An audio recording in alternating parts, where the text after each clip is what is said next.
Alrighty.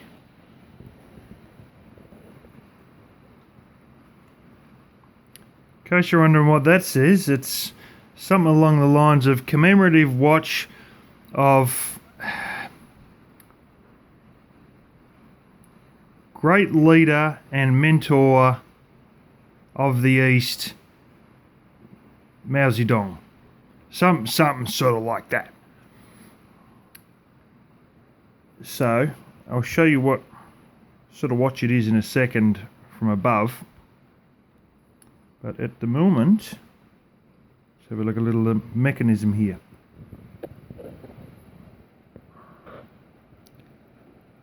I don't know exactly what kind this is. It looks like photos of a particular type of Soviet watch that I've seen on eBay over and over and over. That has this big bridge, as they call it, that goes from this side to that side. So when you've got a piece that sits over the top, they call that a bridge. And that'll be the part that like screws in at one point and you have jewels that hold the cogs in other points. That's a bridge. Of course, the balance wheel naturally always has its own bridge there anyway. But it does look extremely similar to a particular type of older style Soviet one. Just the fact that the bridge, a lot of the bridges, they won't go the full width like this, but there's one Soviet one that does. Now, having said that, I would not be surprised if it was a fairly cheap knockoff of a Seagull. As much as the Russians had quite a lot of different designs of watches, and one brand was specifically for military, the Chinese basically had a watch that was only for military, and that was their only brand, really speaking. Their industrial capacities were highly limited for many years. In fact, the best steel smelter they had in the country was one the Japanese left behind from the early days of World War II when they overthrew the province of Manchuria for the purposes of basically making steel, because Manchuria is sort of a fairly desert province, but a lot of coal, a lot of iron ore, and they, a bit of a story behind it, but anyway, they overthrew that area.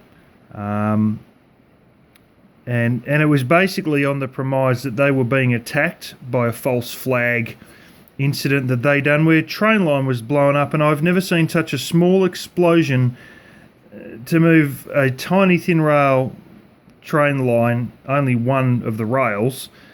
Looked like it was something that was less than a hand grenade. And then they said, well, we're going to protect Japanese interests and overthrow the entire province to protect Japanese interests.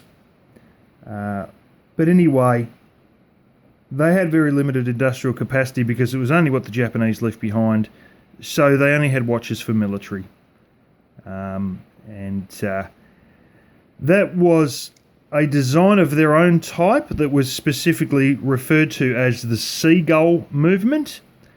And there's people out there looking for genuine Seagull movements, and guess what? China being China, you can get a truckload of copycat knockoffs, but it's quite hard to get the actual proper original from the original factory, unless of course you've got relatives who were in the military in the 60s.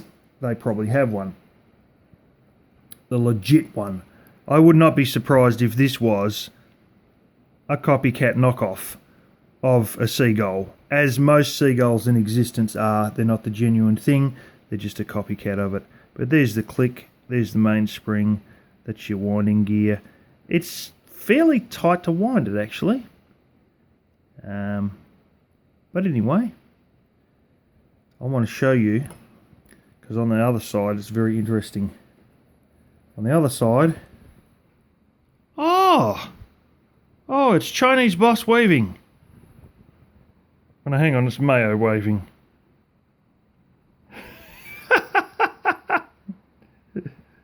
How's that? How many watches you seen like that? Look at the little red star of the seconds. The seconds hand is literally, you'll see it well when it goes over his palm. It's literally a red star. Oh, dear leader, Kim Jong-il. Mao Zedong. Notice how bald the guy is. All these photos of your peers, the baldness is creeping back a bit. But anyway, that's the guy there who, oh yeah, you can read up about him. If you thought Stalin was bad, Stalin thought Mao was insane, and you read what he done, and oh wow, you go and look up the Great Leap Forward and you'll find out a couple of things. But anyway, that's another little one I got that I believe must have been bought back by a tourist in China.